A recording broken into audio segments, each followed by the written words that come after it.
سلام دوستان، میخوام براتون مرغ بپزم. روغن رو ریختم گذاشتم سرخ بشه.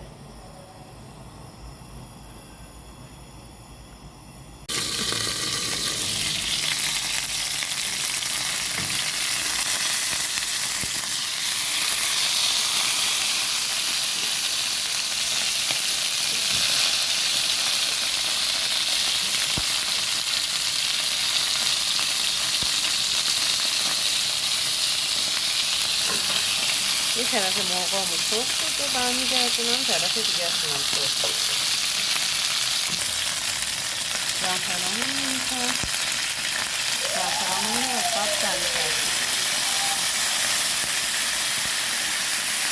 دم کردم.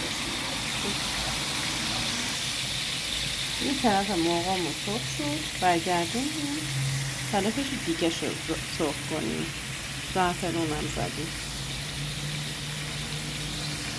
طرف دیگه مرغامون رو سرخ کردیم، آب ریختم بذارم بپزه. کره میریزیم.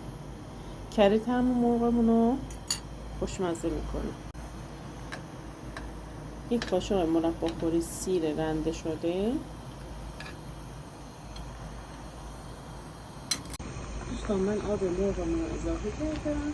حالا میخوام ادویه‌اش رو اضافه کنم. ادویه‌اش زردچوبه، پول بیبر، بعد فلفل سیاه، هل و زنجبیل. دسته و سلیقتون داره. من از هر کدوم یک قاشق چایخوری اضافه کردم.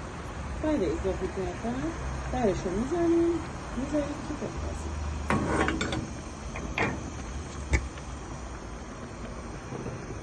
نمکش هم آخر سر به طعمش نگاه میکنیم، نمکش رو اضافه میکنیم. پیازمون هم خلالی خوب میکنیم داخل مرغمون.